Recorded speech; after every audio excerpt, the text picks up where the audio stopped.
बनारस हर दिन पर्यटन क्षेत्र में एक नई ऊंचाइयों को छू रहा है। आंकड़ों की बात कर लें तो रोजाना लगभग लाखों पर्यटक वाराणसी आ रहे हैं और हर दिन इसमें नई नई कड़ियां जुड़ती जा रही हैं। हॉट एयर बैलून फेस्टिवल की बात कर लें तो यह निर्धारित समय के लिए आयोजित किया जाता है, लेकिन हवा में सफर करने वाले इस रोमांचक सफर को यात्री काफी पसंद करते हैं। ऐसे में वीडीए और टूरिज्म सेक्टर की बात कर ले तो इन दोनों लोगों के प्रयास से इसे नियमित तौर पर आयोजित करने का प्रयास किया जा रहा है। इस तमाम मुद्दों पर हम बात करेंगे। हमारे साथ जुड़े हैं उप निदेशक राजेंद्र कुमार रावत साहब। और सर, पहले अगर जो हॉट एयर बैलून फेस्टिवल आयोजित होता था वो निर्धारित समय के लिए होता था, लेकिन अब क्या कुछ पहल किया जा रहा है इस विषय?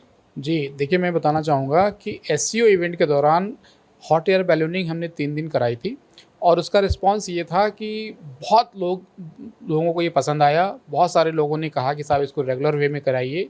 उसी को पहल के रूप में देखते हुए हमने शासन से इसकी परमिशन मांगी और आज की डेट में इसका एक टेंडर फ्लोट किया गया है। डिपार्टमेंट इसको रेगुलर वे में चलाना चाहता है, प्रतिदिन चलाना चाहता है और आने वाले समय में ये रेगुलर वे में चलेगा। टूरिस्ट को इसका लुत्फ़ मिलेगा, टूरिस्ट इसको एंजॉय कर सकेगा। एडवेंचर्स के रूप में फील कराने के लिए ये एक पहल होगी और ये बनारस आने वाले टूरिस्ट के लिए बहुत अच्छा होगा।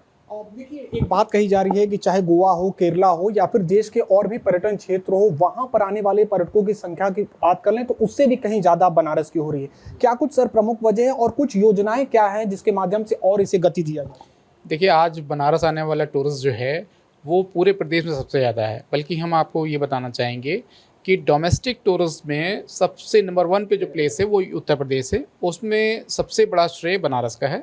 आज बनारस में जो डेवलपमेंट हुआ है उसको देखने के लिए आज देश के हर कोने से टूरिस्ट आ रहा है, वो चाहे साउथ का हो या दक्षिण का हो। इसके अलावा पूरे हिंदुस्तान से टूरिस्ट की संख्या बनारस में आ रही है और ये बनारस आज टूरिज़्म के रूप में एक हब के रूप में फेमस हुआ है। यहाँ जो डेवलपमेंट हुआ है वो आश्चर्यजनक है और इसी को ध्यान में रखते हुए टूरिस्ट बनारस विजिट करना चाहता है। सर, पहले बात कर लें तो बनारस का खान पान हो, बनारस की साड़ी हो या फिर बनारस के घाट सारनाथ हो, इन जगहों को देखने के लिए, इन चीज़ों को देखने के लिए पर्यटक आते थे। लेकिन अब ये कहा जाता है कि काशी विश्वनाथ धाम जब से बना है कॉरिडोर, या फिर जो बनारस की गंगा आरती और भी कुछ उसमें जो कड़ियाँ जुड़ी हैं उसको देखने के लिए आते हैं। तो क्या धार्मिक पर्यटन क्षेत्र से ये केंद्र बन चुका है या फिर अगर बात करें तो अन्य पर्यटन क्षेत्र से?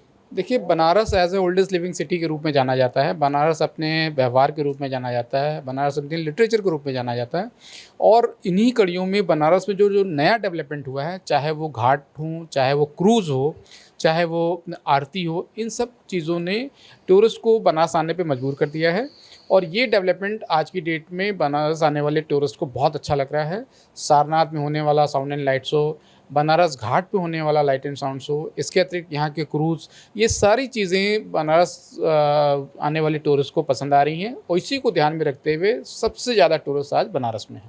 तो आने वाले सफर में जो पर्यटक होंगे उन्हें नियमित तौर पर हॉट एयर बैलून फेस्टिवल का लुत्फ ले सकेंगे। इसके अलावा न केवल यह आर्थिक क्षेत्र से बनारस को गति देगा, बल्कि यहाँ के लोगों को रोजगार के भी साधन उपलब्ध कराएगा। एबीपी लाइव के लिए निशांत चतुर्वेदी, वाराणसी।